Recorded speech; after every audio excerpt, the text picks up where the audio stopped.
Hi everybody, I am Rashmi, the CPC of BTech CSC batch to first year. Today we are gathered together to have a group discussion on the role of gig economy in India's future. First of all, I would like everybody to introduce themselves. Hi, this is Shreya. Hi, my name is Krita. Hi, I am Jinjal. Myself Sneha.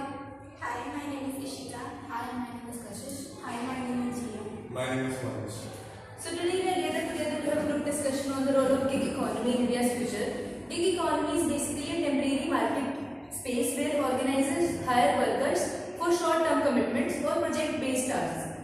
Gig is a slang word which means job that lasts for a specified period of time. But traditionally it was used by musicians or bands to refer to an event for which they were paid. From there this term evolved.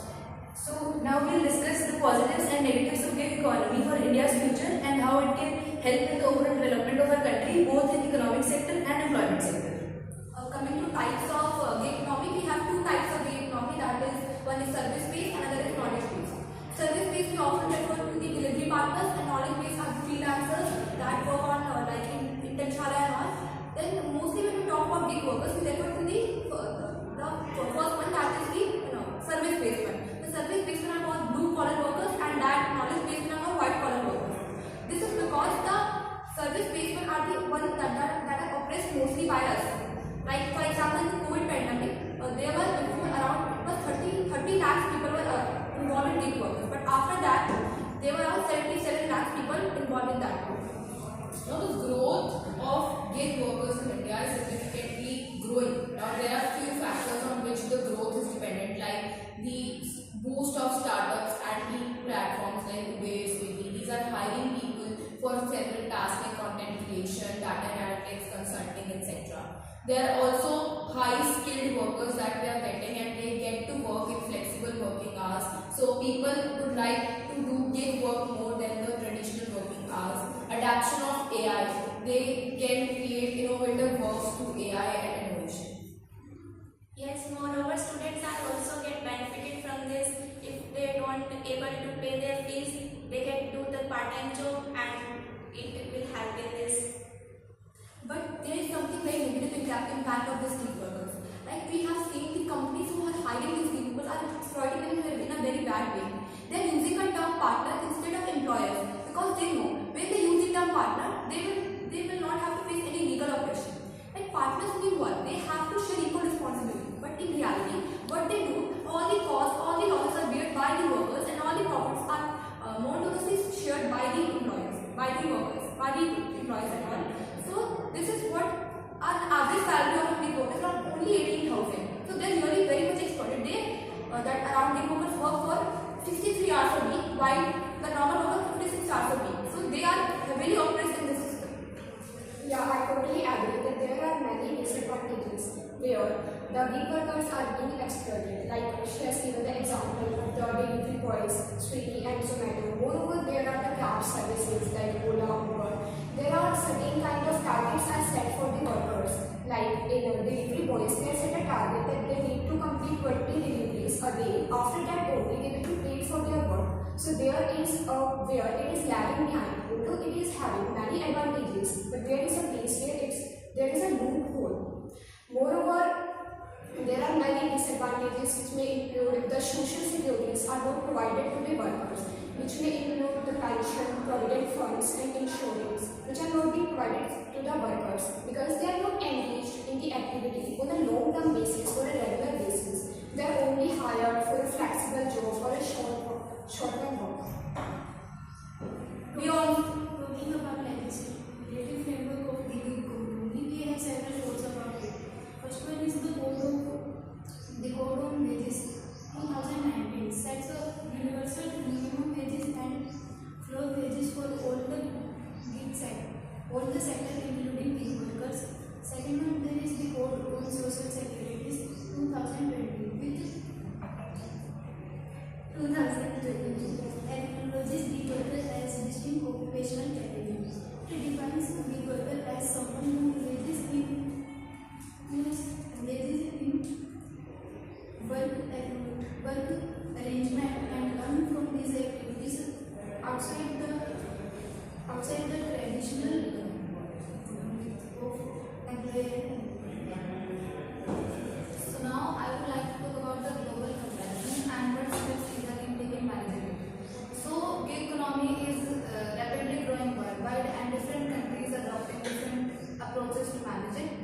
like United Nations having the largest economy, but still workers lack protection. They have very unstable income and they also lack basic benefits like health insurance. China, it has imposed very strict regulations on ride-hailing platforms so to ensure a better financial stability. And nations like France and Germany, they provide a very social security services to big workers to ensure a long-term financial stability. So now India, gig economy is spreading very widely, with especially with platforms like Uber, Swiggy, Zomato. So what India can learn now? So India can take steps like it can introduce it can introduce insurance and also protection for Yeah, the protection requires fair compensation. and India can also invest in digital skills training so that the big workers can diversify their income sources. They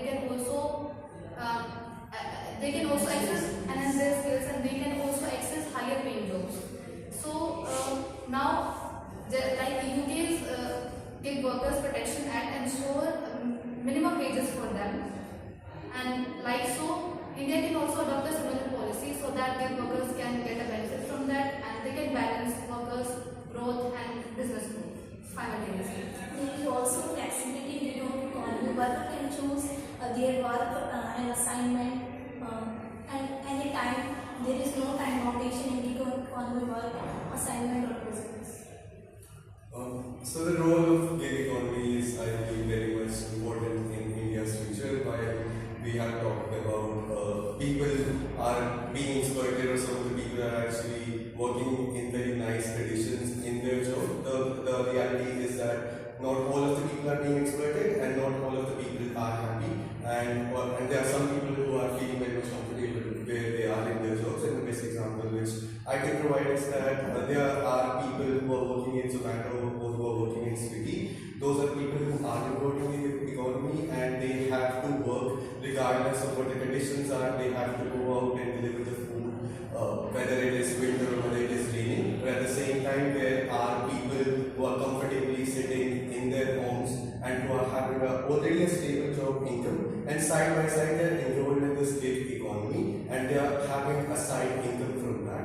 What we really need to make sure through this gig economy is that we take the best amount of use and we take the best benefits which gig economy is providing and we minimize its disadvantages which they are providing. And the best way through which we can do is that if it is providing flexible work, you can reduce the time span of the fixed job which you are having, and the time span which you are left with, you can enroll yourself in these gig economy activities. For example, if you are a student and you are really interested in, you are really passionate about some subject, you can teach it on some website. And for the people who are struggling in this gig economy, over there government needs to come. Over there government needs to make sure that you cannot exploit these people, because people are ready to work because they need money, because they belong from that section of society where it is very difficult for them to even afford one single meal. So they will work. Then it is the duty of government to come and make sure that the companies who are giving these people opportunities, that they are not exploited. If you are taking so much work out of them, you need to give them a minimum amount of wage. That's all.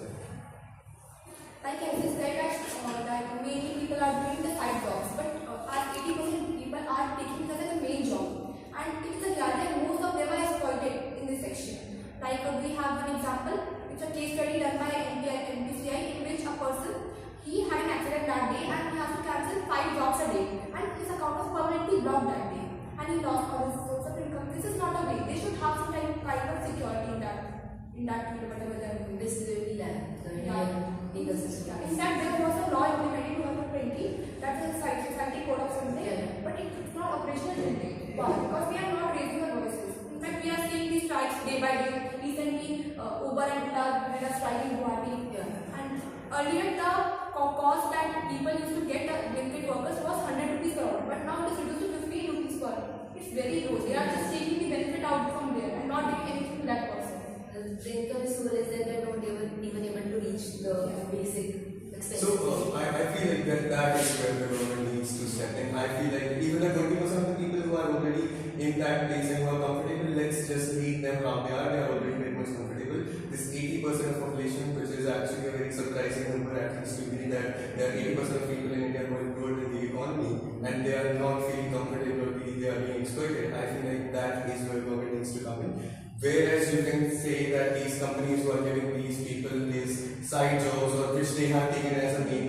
they might be exploited a lot. So what we need, so I feel like what we can do is government can do two things. Government first of all can put a restriction that you cannot do more than this certain amounts of hours of work, like you cannot be working for like 12 to 13 hours. While people might be willing to do that, but that is not very a good way of living your life. And the second thing that they should set a minimum amount of income which needs to be provided with them. People are earning like 10 rupees for like a, let's say 3 kilometer journey in a very scorching hot day. That just doesn't make sense. You're getting 10 rupees out of it.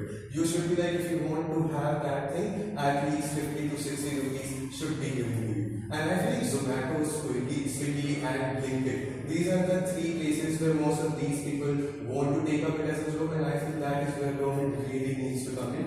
Maybe people would be striking against that, but when these strikes will go down, these companies will very secretly and very cleverly can just fire these people, and those people would be having nothing. I feel like government really needs to come, and they need to make sure that while you can earn, but at the same time your living conditions should be livable enough.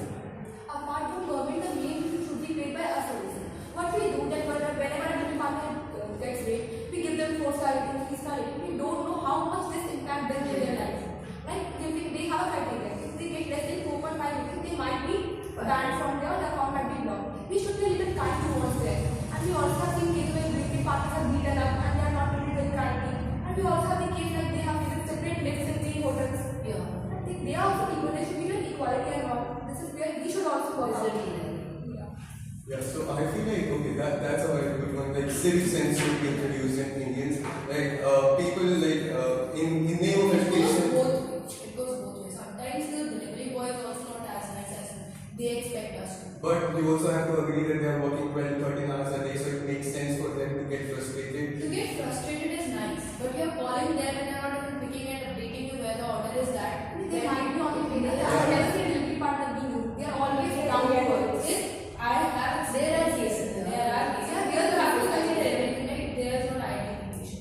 No, we have to consider everything, but we can't consider that just because out of 1,000 No, people. I'm not saying exploit. Can you let me complete? Out of 1,000 right? Out of 1,000 people, let's say 10 people are not behaving really well. That doesn't make sense. The government should not come and make laws for them. Maybe they are not treating well, but that doesn't make them to not get their rights, to not get their There is no individual duty, right? We can't just make it be. Yes. But that thing of giving things this different space for heritage hotels and all, it's very discriminating. That we should remove as soon as possible. That's something that they make them feel down and So yeah, let's now come back to the topic on how we can take the best use of it and create it in India's economy. Let's say like even these 80% of people are earning how much, like 30-20,000 rupees a month at maximum. That's even an exaggeration, like 15,000 rupees a month. 40% of them votes in the fuel and all. Exactly. Then it is even less than 15,000 rupees. So now the question is, how can they contribute to India's economy if they themselves are not able to survive in a much better way? And I feel like again the government needs to come. I feel like this is a sector where government needs to make sure that okay, the people are in the private sector, but we want this economy to not only help the individuals, but overall India's economy. I strongly feel that government should come. We have two sectors. One is service-based and knowledge based. We are often overlooking the second one. Like we have done freelancing and all. That is also a sector we need to work on. That can heavily impact our society. Like we do freelancing, embroidery. This all comes in gig workers itself. We need to work on that itself. It's a major part of that being. Yeah, freelancing helps in each and every individual. Women can also get benefit from this if they are housewives and they want to provide a better opportunity to their families. They can do their freelancing jobs, and it also helps in earning foreign cash currency because person can choose their job according to their choices. So it helps to India too as a country. Yes, it brings foreign cash currency. So I feel like it's kind of a dilemma because at one side we are having 80% of the population of this gig economy who are not, let's say, at a good place, and then there is this 20% of people who are having the most best potential to contribute to India's economy.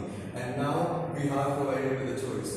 Do we focus more on these 80% people in order to make sure that their living conditions are good, and they're getting good pay, or do we focus on these 20% people in order to make sure that India's economy is growing good?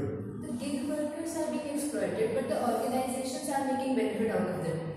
That's for every corporate sector. This is the main No, thing. so at the concluding part, we say that gig economy could have a very huge impact in our country, but there are certain loopholes that we need to work on.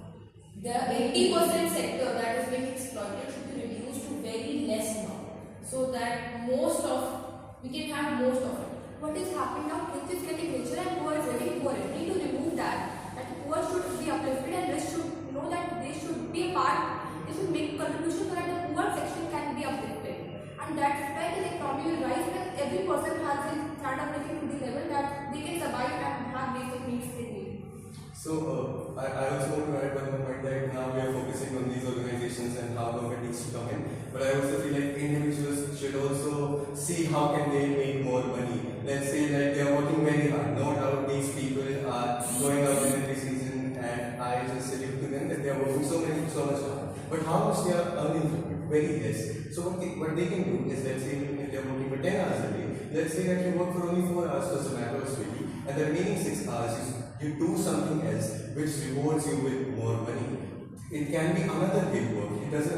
It doesn't necessarily need to be only one job, because one of the very major benefits of gig economy is that it provides you with flexibility. Let me complete please. If there are 10 hours, only 4 hours you can contribute to that. The remaining 6 hours you can do in something else, through which you would be working the same amount of hours, but you would be getting more, and not only will benefit you, but it will benefit the entire country. Like I have an example, like when I see the same person coming from Blinkit order as well, the Zepto order as well, and the Zomato order as well. He or she is working 3 companies. They are already doing well. Yes. No, but my point is, We cannot teach the individual for the exploitation. No. The next 6 hours they should do something If regular. they had the opportunities to do, they would not be a Swiggy delivery boy. Okay, I agree, but that is what I'm trying to tell you. That okay, they might be working for 3 hours, for 3 jobs in different time spans, but they're working in the same kind of work. They can do something else, not necessarily, and there are things which are available. The reason why they are working is due to lack of knowledge, due to lack of this exposure. What we need to make sure is that they get enough exposure through which they can get more jobs. Now you get Yeah. Thank you. Yeah, one example to this I can give, like recently I came to know about a website named Planet Spark. It is a digital platform where the teachers and the students are taken from all over the world. It's an open source where any individual, say we people, can also join it. A student who has only just passed the 12th class, and we need to tell them which degree they are pursuing. They will tell you that for which courses you are eligible for to teach, and you are paid for it. And the beneficial thing in it is that we can specify our time hours, that in a day for which time we are available. Like I saw in that website, there was the time hour of 5 to 8. So a student who is studying in a college like us have this free time and can utilize it here. And at the same time, the students from all over the world have this free source to study here. They can select their desired subject and will be taught by the teachers. Adding this, I did an internship. Like I was having free time after before joining the college, so I did apply for subject matter expert and I did got selected. So yeah, I utilized my time and contributed because I got paid for it. So yeah, these friends can play a very important role in that. Applying for these internships and get paid instead of playing around and doing something that doesn't matter. As we are the youth of this country, we are aware, we are studying, we are getting to know through the internet that what's going on. But there are some people, like you talked about the delivery boys and the cab people who are less educated, who don't know that how they are being exploited. So the government need to come and should make awareness, not only the rules, they should also be aware that how they can utilize this gig economy in a beneficial way. And they should shift the because they should keep the proper partners or proper employees. Partners should share equal profit, and an employer they should get all benefit, health insurance, money earnings, and all things. There are certain factors. They are trying to avoid legal obligation by playing the term card players and all. I think like it all comes down to the amount of exposure which is there. I was just talking about how these people are having less amount of exposure as a student. I'm like, that's very impressive that we just did an internship and we got paid for it. And maybe all of the people, out of all of the people, some students are actually having the capabilities to do the same type they are not able to do that is because they are having less amount of exposure. So maybe at both of the levels, at the Zomato delivery levels and at the student levels and maybe above that of the working professionals, it's all about lack of exposure. And we are living in the era of internet and the exposure you can get from anywhere. So it all joins down to how much exposure do you actually want to have. At least, maybe not for the Zomato and the delivery people, but for us it's sure as exposure. The more amount of exposure you get, the more amount of opportunities will be open for you in this era of It's internet. not only the matter of exposure, it's about interest and responsibility. Students are interested in doing these things. They are busy scrolling Instagram and all. Why can't they scroll Internshala or LinkedIn, something like that? They will get links to various hackathons and all. They will need to participate in that. It's not like exposure, they have full exposure. They are watching all kinds of content they are watching, I don't know. But they need to shift from these sites to a better site so they can have better exposure to good things from that. Yeah, I mean the students are less, and I feel like what these students can do who are already interested in these kind of things, like you yourself, is like and students are already doing this, that they can actually start their startups, and maybe we are not having that much of control over these apps like Zomato or Swiggy, but who knows, maybe some student, maybe from us will create such kind of app, and maybe then will be according to the regulations of the government and the people who will be working under these startups, they will be getting enough amount of job security and good pay. So I feel like the education, I feel at least at the student level is very much necessary, so that the same things which happened to the previous generation when they came to this generation, now they're being exploited, the same thing doesn't happen to the students of this generation, that when they go to the job sector and they should not be getting exploited. And this can only happen today when they are getting exposure and a quality education through which they at least know their rights. Whatsoever has happened to the previous generation, we can only fix it to a certain level, but we can completely eradicate this problem as a whole for the next generation through exposure and through quality education. So that is what is wrong. So this is where I think we conclude the discussion. Yeah. So in conclusion, I'd like to say that gig economy as a whole is beneficial. There are undeniable good factors are also, like temporary employment is still better than no employment. Also, there is some kind of income at least people are generating. There are also many loopholes as we discussed: job insecurity, unstable income, and lack of basic rights for gig workers. Ultimately, the development of India with the help of gig economy depends on how we create a sustainable or equitable an ecosystem for workers, for the development of our nation, and also the workers as a whole.